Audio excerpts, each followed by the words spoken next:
Beliau adalah TGH Muhammad Najmuddin Makmun, salah seorang ulama besar sekaligus mursyid Thariqah Qadiriyah wa Naqsabandiyah dari Lombok, yang memiliki pengaruh luas dalam dunia pendidikan Islam dan dakwah tanah air.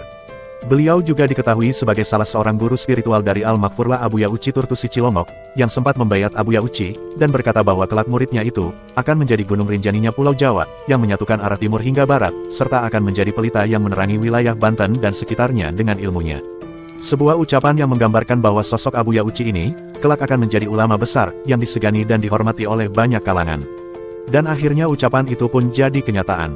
Melansir dari berbagai sumber yang ada, dikatakan jika TGH Muhammad Najmuddin ini, lahir pada sekitar tahun 1920, di Kampung Karanglebah, Desa Tiwugali, Kecamatan Praya, Lombok Tengah, Nusa Tenggara Barat.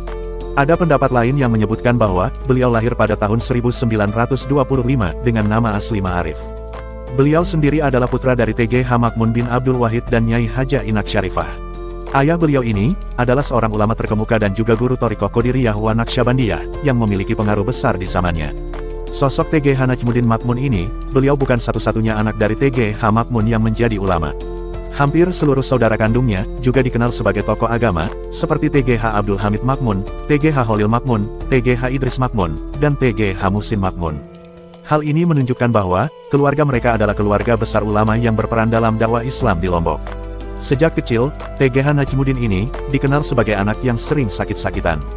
Namun, kondisi fisiknya yang lemah tidak menghalangi semangatnya untuk belajar. Beliau menghabiskan masa kecilnya di Kampung Karanglebah, dan mulai belajar Al-Quran di bawah bimbingan TGH Abdul Qadir. Di usia 9 tahun, beliau dikirim untuk mondok di Sekarbela, sebuah kampung di kota Mataram, yang terkenal dengan tradisi keilmuan Nahwu dan bahasa Arab. Di sana, beliau belajar kepada TGH Muhammad Rois dan TGH Toha Pesinggahan. 2 tahun kemudian, beliau melanjutkan pendidikannya di Pancor, Lombok Timur, di bawah asuhan TGKH Muhammad Zainuddin Abdul Majid dan TGH Badrul Islam. Pada tahun 1936, beliau berangkat ke Mekah untuk menuntut ilmu. Di Mekah, beliau belajar di Madrasah Darul Ulum Ad-Diniyah Al-Jawiyah, yang didirikan oleh para ulama Nusantara. Salah satu gurunya adalah Al-Alamah Syekh Yasin bin Isa Al-Fadani, seorang ulama besar yang dikenal sebagai Musnid Ad-Dunya, atau ahli sanad sedunia. Selain itu, beliau juga belajar di halakoh-halakoh Masjidil Haram, yang diisi oleh para masyayikh Haramain. Setelah kembali ke Lombok, TGH Najmuddin memilih untuk menetap di Kampung Karanglebah, dan membantu ayahnya mengelola pondok pesantren, yang kemudian berkembang menjadi Madrasah Nurul Yakin. Beliau juga terus belajar kepada ulama-ulama besar di Lombok, seperti TGH Ibrahim, TGH Mustafa, dan TGH Muhtar. Semasa hidupnya, TGH Muhammad Najmuddin, memiliki peran besar dalam dunia pendidikan Islam di Lombok.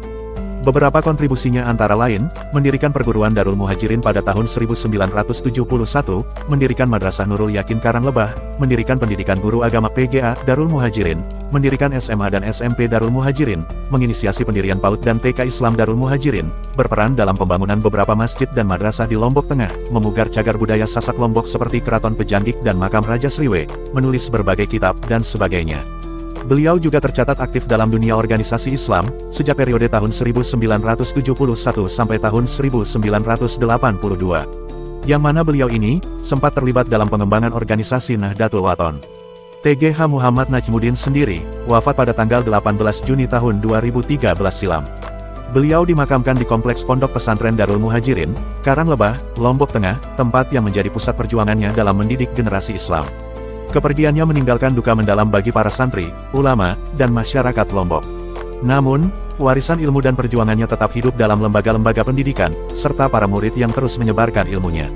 Semoga Allah menempatkannya di tempat terbaik di sisinya. Amin, amin ya Allah ya Robbal Alamin. Wallahu alam. Itulah uraian ringkas tentang sosok TGH Najmuddin Makmun Lombok, semoga uraiannya bermanfaat. Terima kasih sudah menonton video ini, dan sampai jumpa di video selanjutnya.